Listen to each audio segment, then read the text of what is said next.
Now, the rest of the story. You have heard and read and screen seen so many stories of Southern gentlemen who lost their grand plantations when they went to fight in the uncivil war.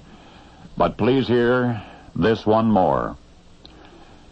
Now, Bob could have resigned his commission in the Army. It was within his power to resign, go home to the family estate, stay out of the conflict altogether. He could have done that. He realized that if he went off to fight for the Confederacy, the damn Yankees would almost certainly seize his land and sack his mansion, perhaps even burn it to the ground. Bob knew all of that. But his beloved Virginia had called him to arms, and he would answer. Saying goodbye to the family estate was one of the most difficult things he would ever have to do. It had belonged to his father-in-law, and what memories it held. Bob and his wife had been childhood sweethearts, so he had known the place for a great many years. His wife's family was one of the oldest and wealthiest in the state, was related by marriage to George Washington himself. Bob and his wife had been married in the old mansion house.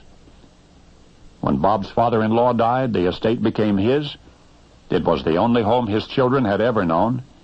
The mansion itself was remarkably beautiful. It had large Doric columns and a massive stately portico and a breathtaking view in every direction.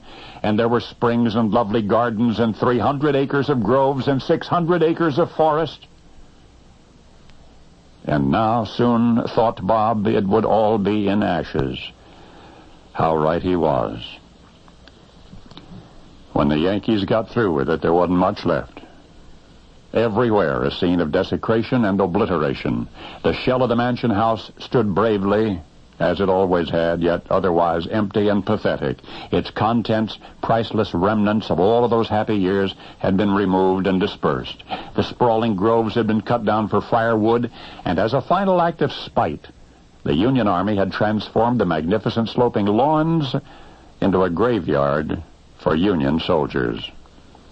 Learning of the destruction and the humiliation, Bob was incensed, but he was not surprised. His estate, scarcely recognizable as the same spot, was gone. Nothing would ever bring it back.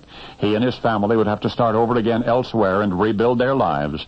And yet what continued to haunt Bob, even long after that ugly war was over, was the spiteful creation of a Yankee burial ground on what once had been his own front yard.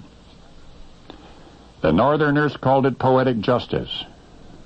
Yet could they have imagined the rest of the story? For you see, instead of humiliating Bob, General Robert E. Lee, the commander of all the Confederate forces, instead of humiliating him, they further honored him. For the Union Army's graveyard that Lee's estate became eventually would serve as the final resting place for our nation's most honored men. For what began as an act of calculated vindictiveness against the arch enemy of the United States of America still bears the name of the Robert E. Lee Estate, Arlington National Cemetery. And now you know the rest of the story.